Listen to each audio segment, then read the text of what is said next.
Welcome into Chicago Bears Now. I am Harrison Graham. Before we get into the latest Bears news and rumors, and there are some juicy ones, let's take advantage of this deal, Bears fans. Face coverings, 20% off for a limited time only. Most of the multi-packs are on sale, so go ahead and take advantage at chatsports.com/Bears. Masks, both the ones I just showed you, are 20% off, and several other combinations. Go to that link. It'll be in the comments. It'll be in the description. We're trying to have Bears fans at Soldier Field soon. If we do, you're going to have to wear a mask. Now, did the Bears miss out on Cam Newton? This one's swirling around the internet, and let's break it down because it's a tricky one, but through 2 weeks, Cam looks pretty doggone good. He looks like an elite quarterback. He's been an MVP type of candidate through the first 2 weeks of the season. His game on Sunday Night Football against the Seahawks is as good as I've seen him play in 2 or 3 years. I thought he threw the ball great. He's running around. Through 2 games this year, he's completing over 71% of his passes. So that kind of bodes the question, did Ryan Pace miss out? We know what Cam can do as a runner. That was the big question though, right? How healthy is Cam? Is he still going to be mobile? Well, he has been so far, 122 yards on the ground with 5 yards per carry and 4 touchdowns. He's been very, very good. Now, Mitchell Trubisky for the Bears, he's been okay. Obviously, Chicago opted to trade for Nick Foles, sub 60%, but there have been some drops. Both those interceptions, you could argue, were on Allen Robinson for sure. The second one, the first one, I think is more 50-50 on the quarterback and the receiver. But Mitch has played fairly well for the most part. Just got to find some more consistency. But Cam Newton, the way he's played, it's been at a different level compared to Mitchell Trubisky and certainly Nick Foles, who the Bears opted to go add, and he didn't even win the starting job. So should the Bears have signed Cam Newton? I'm going to make this the pinned comment on today's video. Type Y for yes, type N for no. He's playing for the minimum in New England. Kind of looks like the Bears may have missed an opportunity here. Let me know what you guys think in the comments section.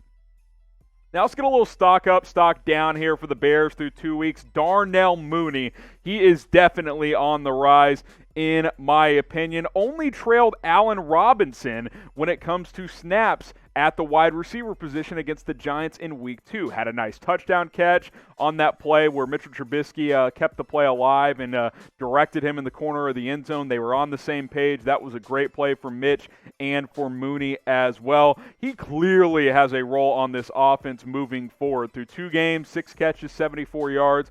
Averaging over 12 yards per catch. His speed has been on display. He had that nice touchdown, like I mentioned, in Week 2.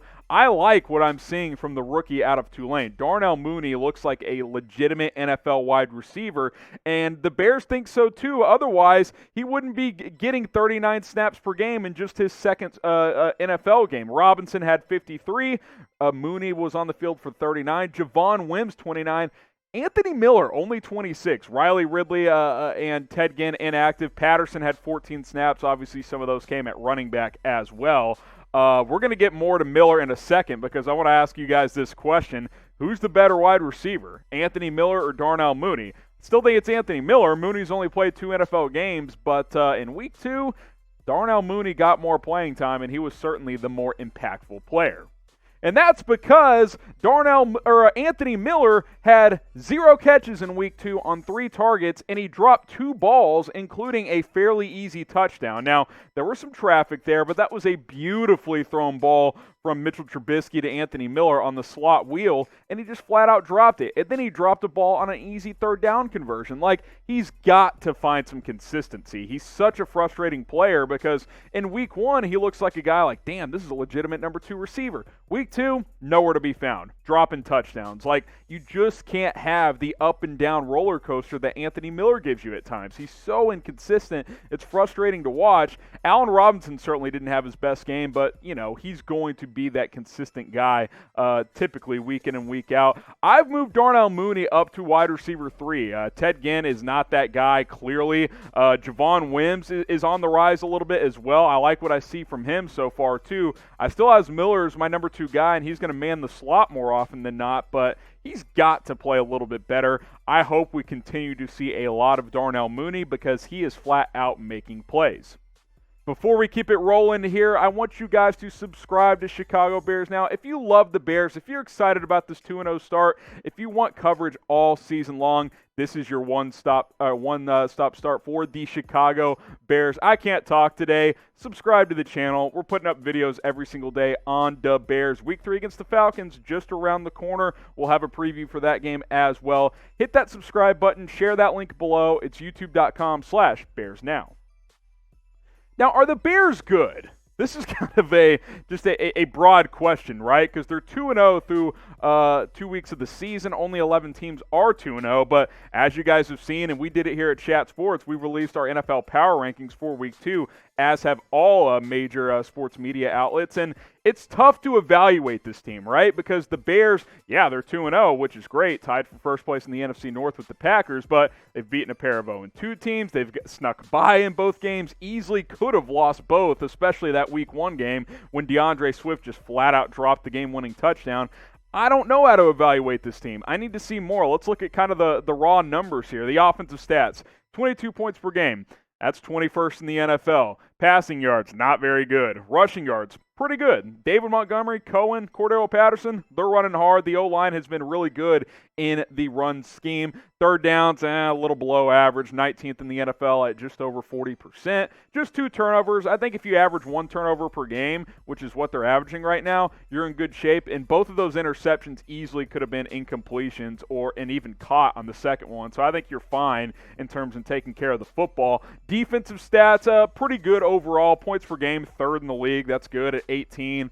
Obviously, you're giving up more yardage there, especially through the air at 254 per game. If you're under 110 yards allowed rushing, that's pretty good overall. Just outside the top 10 there at 11. Third downs, excellent. 3rd in the NFL. This team's getting off the field. And then tied for 7th in takeaways with 3. So defense is playing pretty well. Played a lot better in Week 2. The offense, up and down, right? We've seen flashes. But overall, how do you describe this team in one word? My one word, inconsistent. Unproven. Got to see more. My word's inconsistent through 2 weeks. They're 2-0, which is important, and that's all that matters, but the competition will increase eventually. Even Atlanta at 0-2 is probably the most talented team the Bears have played yet, so we'll see how they fare on the road this week. But describe this Bears team in one word. Let me know what you guys think in the comment section. Again, my one word, inconsistent. What's not inconsistent is the quality of these Bears face masks and this deal at 20% off. These solo ones are not on sale right now, but that's because they're brand new and they're the high-quality face coverings that you see a lot of the Bears players and coaches wear on the sideline. So if you want the highest quality ones, get those solo packs as well. You see these neck guard ones going as well. These 2 and 3 packs, these multi-packs here, even up to the 4 packs, they are on sale. 20% off. Hook up yourself and your family at chatsports.com/BearsMasks. I'm hoping Soldier Field has fans at some point this season. They're trying to make that happen. If they do, you're going to have to wear a face covering at chatsports.com/BearsMasks. Again, that link is in the comments, it's in the description. Most of these face coverings are on sale for 20% off.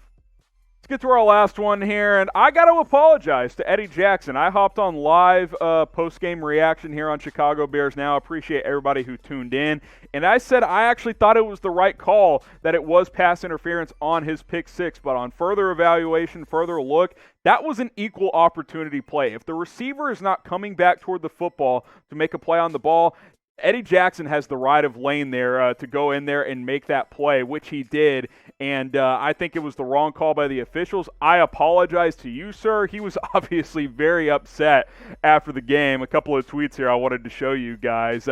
He said, worst call I've ever seen. Ref had the nerves to say his bad. Shake my head. That's a pretty funny one. And then this one, look, he's clearly upset. How do we hold refs accountable when they make calls like that? And then he had this one to you as well. Coming to an end zone near you to be continued. Look, defensive players, they take every opportunity they can when they can get into the end zone, and that was an opportunity taken away on an incorrect pass interference call. So I apologize. It sounds like the official apologized as well. But Jackson went on to tweet, hey, we're 2-0. All is good. And that last one as well, he said he'll be in the end zone very, very soon. His play has been solid so far. This defense played a lot better in Week 2. Got to need more of the same in Week 3 because even though Atlanta's 0-2, That's a high-powered offense over there. So we'll have more breakdown on that game later in the week. Make sure you're subscribed, and we'll see you soon.